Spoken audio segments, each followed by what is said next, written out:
Bueno, continuando con el tema, nos toca revisar brevemente cuál era el proceso para crear una cooperativa de transporte pesado y extra pesado. Ok.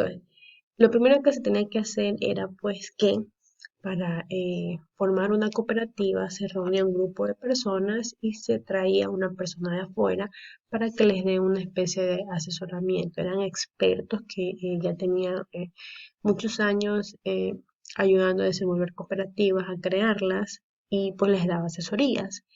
Entonces, lo primero era pues que para constituir una cooperativa se debe realizar previamente una asamblea general a la que concurrirán las personas interesadas y pues va un asesor o un difusor de la doctrina de las cooperativistas. ¿Sí? Que lo que va a hacer es, va a explicar las ventajas del sistema operativo y las conveniencias y posibilidades de organizar la cooperativa. Las cooperativas se rigen por los estatutos. ¿Cuál es la información que tendrán estos estatutos? Van a contener la siguiente especificación. Primero, el nombre, domicilio y responsabilidad de la cooperativa. ¿Cuál va a ser su finalidad y su campo de acción? ¿Cuáles van a ser los derechos y obligaciones de los socios? La estructura y la organización interna de la cooperativa. ¿Cuáles son las medidas de control y vigilancia? La forma de constituir, pagar o incrementar el capital social, el principio y el término del año económico, el uso y distribución de los excedentes, las causas de disolución y liquidación de la cooperativa, el procedimiento en el cual se podrá reformar el estatuto y cualquier otra disposición que se considere necesaria para el buen funcionamiento de la cooperativa, en tanto no se oponga a la ley y al presente reglamento. Se debe detallar la siguiente información de los socios fundadores: nombre, domicilio, estado civil, ocupación y nacionalidad de cada socio, número y valor de los certificados de aportación que suscribe, cantidad que paga de contado, el número de la cédula de identidad y su firma. Segundo paso, comprobante del depósito bancario de por lo menos el 50% del valor de los certificados de aportación que hayan suscrito los socios. También se tenía que enviar pues un plan inicial de trabajo y de financiamiento a la cooperativa. ¿Qué información se detallaba en este plan? Se detallaba la clase de actividades que va a desarrollar la cooperativa, cuánto era el capital inicial que se requiere para poder empezar actividades, se indican los costos de operación, el posible rendimiento que se vaya a obtener en el plazo de un año, la manera en que se incrementará el capital a base de cuotas, préstamos o capitalización de intereses. Quinto, el nombre de la cooperativa indicado en literal no podrá coincidir con el nombre de otra cooperativa, tal como lo establece el artículo 11. La denominación de una cooperativa no debe coincidir con la de otra de la misma línea, que esté ya aprobada por el Ministerio de Previsión Social y Cooperativas, ni corresponderá a nombres de personas vivientes, sean o no autoridades, pudiendo optar también por un régimen de responsabilidad como lo determina el artículo 15. Las sociedades cooperativas pueden optar por el siguiente régimen de responsabilidad. Las cooperativas pueden optar por los siguientes regímenes de responsabilidad. El primer tipo de responsabilidad es la limitada. Aquí solamente se compromete el capital aportado por los socios a las cooperativas. El segundo nivel es el de responsabilidad suplementada. Además del capital aportado por los socios, compromete la parte de los bienes personales de dichos socios a que se extiende la responsabilidad. Es decir, los certificados de aportación suyo y en este caso la unidad, que es su bien personal. El tercero, que es el más radical, es de responsabilidad ilimitada, como dice su nombre, es aquella que no solo compromete el capital aportado por los socios a la cooperativa, sino el patrimonio personal de cada uno de ellos. Es decir, todos los bienes e ingresos que hayan hecho a lo largo de su vida ingresarían aquí en el caso que a la cooperativa le vaya mal. Séptimo, el número 7 lo que nos indica es la cantidad de socios fundadores que se necesita. Y pues aquí lo que nos dice es que necesita que sea mínimo 11. El artículo 6 dice lo siguiente: ninguna cooperativa se formará con menos de 11 personas naturales o naturales y jurídicas, o de 3 personas jurídicas solamente, con excepción de las cooperativas de consumo de artículos de primera necesidad, que se refiere al artículo 83 de este reglamento, que deberán tener un mínimo de 50 socios. Listo. Eso era brevemente cómo se formaban las cooperativas. Como les comenté alguna vez en clase, eh, la idea es pues que las personas adopten la modalidad de compañía. Vimos brevemente que la modalidad en que se puede es anónima, limitada y de economía mixta. Entonces, en este momento vamos a proceder a revisar la normativa que tiene relación con las empresas de transporte. Nosotros vamos a empezar por el artículo de la República del Ecuador, el artículo 394. El Estado garantizará la libertad de transporte terrestre, aéreo, marítimo y fluvial dentro del territorio nacional, sin privilegios de ninguna naturaleza. La promoción del transporte público masivo y la adoptación de una política de tarifas diferenciadas de transporte serán prioritarias. El Estado regulará el transporte terrestre, aéreo y acuático y las actividades aeroportuarias y portuarias. Bueno, este es nosotros en el Ecuador nos rige nuestra constitución, quiere decir que está por encima de cualquier ley o reglamento que salga, ¿no? Entonces, lo que este artículo nos está diciendo es que nuestro Estado garantiza la libertad de transporte y pues que eso significa que si una persona cumple con los requisitos y se adoptan las tarifas diferenciadas, va a poder desarrollar e ingresar en este sector. De aquí nos vamos a la Ley Orgánica de Transporte Terrestre, Tránsito y Seguridad Vial, al artículo 77. El artículo 77 lo que nos dice es, pues, que se define como una operadora de transporte terrestre.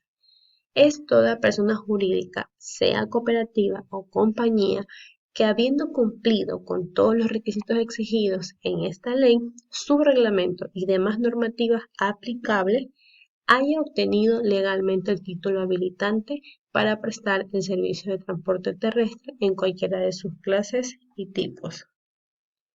El artículo 78 menciona que todas las operadoras de transportes terrestres que estuviese autorizada para la prestación del servicio deberá hacerlo única y exclusivamente en las clases automotores que el reglamento determine dependiendo de su clase y su tipo. ¿Qué quiere decir esto? Que si nosotros tenemos un determinado tipo y clase, nos debemos de apegar a esto. Si nosotros transportamos mercancía, eh, eso lo tenemos que hacer. No que es porque es la temporada baja, yo adopto mi camión, ahí pongo unos bancos y voy transportando personas. No puedo. El artículo 79 a lo que se refiere es que por ser el servicio de transporte terrestre de carácter económico y estratégico para el Estado, las operadoras deberán tener un objeto social exclusivo en sus estatutos de acuerdo con el servicio a presentar. De ahí vamos al reglamento, a la Ley de Transporte Terrestre de Tránsito y Seguridad Vial, título 2, del Servicio de Transporte Terrestre. La constitución de las compañías y cooperativas de transporte terrestre. El artículo 53 nos menciona lo siguiente: quienes vayan a prestar servicio público o comercial deben solicitar autorización de la Agencia Nacional de Regulación y Control de Transporte Terrestre, Tránsito y Seguridad Vial, o a los gobiernos autónomos descentralizados que hayan asumido la competencia antes de constituirse jurídicamente. Ok, ¿qué significa esto? Previamente vimos los requisitos para formar una compañía anónima, ¿verdad? Entonces, si nos vamos a enfocar por el tema de transporte, necesitamos primero un estudio de factibilidad. Quiere decir que si, por ejemplo, Guayaquil tiene un gobierno autónomo descentralizado y que la competencia la tiene la ATM, entonces los papeles los tenemos que meter previamente en esta área para que ellos nos digan si nos van a aprobar o no. De igual forma, en los otros lados que no sean gobiernos autónomos descentralizados, nos toca pues directamente a la agencia para que ellos te aprueben y una vez que te aprueban uno procede con todo el trámite que explicamos atrás, que es la escritura, el SRI, los permisos, las patentes, el certificado del cuerpo de bomberos y entre otros. Bueno, estos informes previos tendrán una vigencia de 180 días. Las operadoras podrán constituirse, en el caso de compañías, exclusivamente como sociedades de responsabilidad limitada, anónimas o de economía mixta. Esto conforme lo establece el artículo 79, pues que nos dice que el objeto social de las operadoras de transporte que se constituyan deberán circunscribirse exclusivamente a un ámbito de operación. Listo. Entonces, siguiendo el orden, ¿no?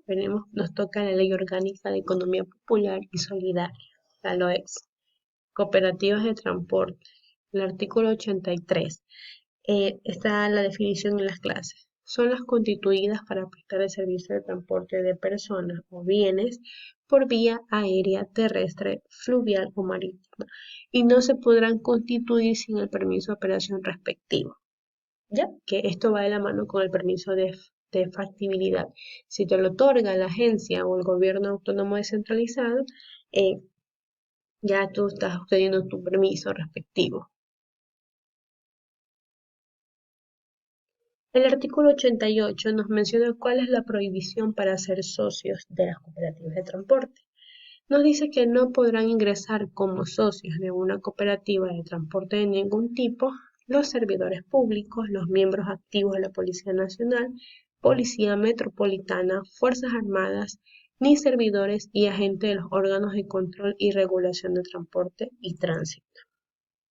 El artículo 89 se refiere, pues, las autorizaciones para la prestación del servicio de transporte se concederán por la autoridad competente a favor de las cooperativas y no individualmente a sus socios.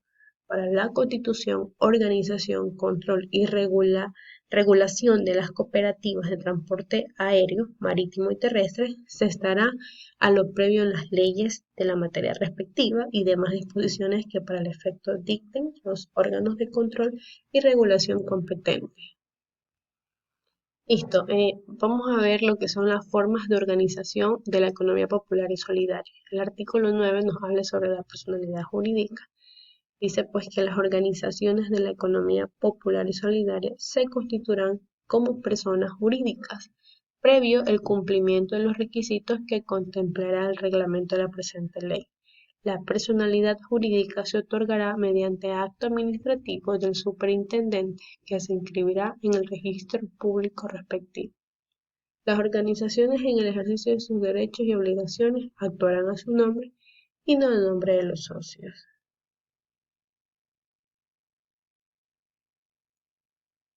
En el caso de las cooperativas, el procedimiento de constitución, los mínimos de socios y capital social serán fijados en el reglamento de esta ley, tomando en cuenta la clase de cooperativa, el vínculo común de sus socios y el ámbito geográfico de sus operaciones. El artículo 21 define qué significa el sector cooperativo. Nos dice que es el conjunto de cooperativas entendidas, son sociedades de personas que se han unido de forma voluntaria para satisfacer necesidades económicas, sociales y culturales en común, mediante una empresa de propiedad conjunta y de gestión democrática, con personalidad jurídica de derecho privado e interés social.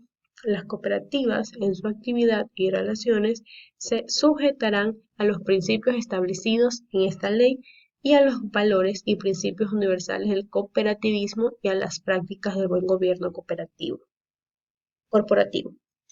Bueno, aquí lo que nos dice es que las personas se unen por voluntad y para satisfacer una necesidad. Que aquí es una propiedad conjunta de gestión democrática, es decir, en las cooperativas es un socio, un voto. ¿Sí? Esa es la diferencia. Eso se refiere a que es democrático y de propiedad conjunta.